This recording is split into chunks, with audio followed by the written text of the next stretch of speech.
Olá galera, trago as últimas atualizações sobre a situação de São Januário e do Vasco no Brasileirão. Confira comigo.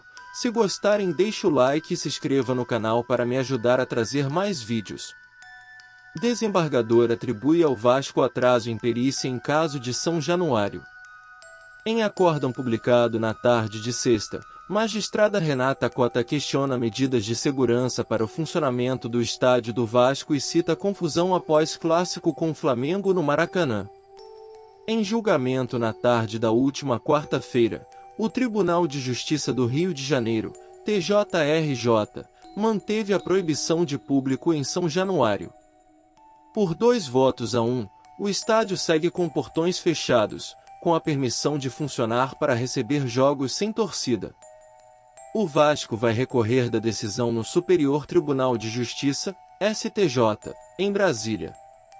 No acórdão, a decisão em colegiado publicada após o julgamento, a desembargadora e relatora do recurso em segunda instância do Vasco colocou as razões pelas quais manteve o estádio inaugurado em 1927 fechado para receber torcedores vascaínos.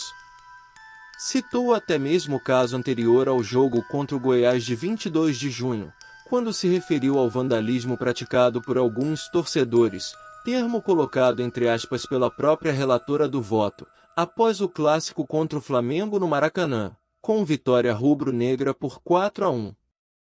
O jogo foi realizado no início do mês de junho. E tal conjuntura se revela ainda mais evidente quando rememoramos o ocorrido no último dia 5 de junho, quando, após uma derrota do Vasco da Gama para o time do Flamengo, no estádio do Maracanã, um grupo de ditos torcedores se dirigiu a São Januário e lá promoveu mais atos de vandalismo e desordem, expondo a desnecessário risco um número considerável de pessoas.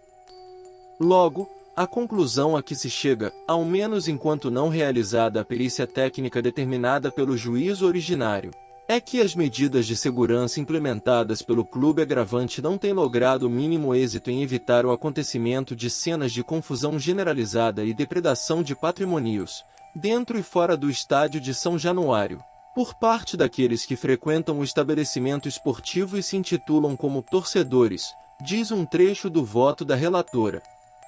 A desembargadora também atribuiu ao próprio Vasco o atraso na realização da perícia, ainda sem data para ser realizada. O que depende também da aceitação dos termos do pedido da perita indicada. O GE revelou que os honorários pedidos são de quase 1,4 milhão de reais. Fato é que a perícia técnica determinada pelo juízo de origem na decisão agravada ainda não foi realizada, tendo a expert nomeada apresentado seus honorários em 22 de agosto de 2023, uma vez que, somente em 31 de julho de 2023, o aqui agravante cumpriu com o comando judicial e apresentou os quesitos a serem respondidos esclarecidos pela profissional designada. Assim, observa-se que a justificada demora na confecção do laudo pericial decorre inexoravelmente do atuar do ora recorrente na primeira instância, porquanto, conforme se colhe da simples leitura do decisum objurgado, o prazo determinado pelo juízo para sua entrega somente seria deflagrado com a apresentação dos quesitos pelos litigantes, o que, como visto, ocorrerá a menos de 30 dias, relata a desembargadora Renata Cota. A magistrada ainda lembra que o Vasco não apresentou nenhuma prova de prejuízo financeiro e cancelamento de sócios torcedores por não poder atuar no seu estádio e, como parte da conclusão das 24 páginas do acórdão, diz que não há como se entender, ao menos neste momento processual, que o clube agravante tem cumprido adequadamente com sua obrigação legal de fornecer a segurança necessária e adequada aos eventos naquele estabelecimento promovidos. Vasco busca acordo com o MP. Após o julgamento da semana passada, o Vasco mobilizou políticos locais e fez evento em São Januário pela liberação do estádio. O clube ainda tem conversas em andamento com o Ministério Público do Rio de Janeiro por um termo de ajustamento de conduta, TAC. Caso isso aconteça, o processo se extingue.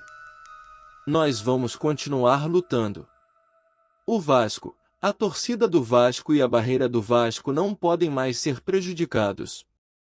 Vamos adotar todas as medidas possíveis para que o Vasco tenha seus direitos. Não só em relação ao Maracanã, mas como na liberação completa de São Januário, disse Gisele Cabreira, diretora jurídica do Vasco.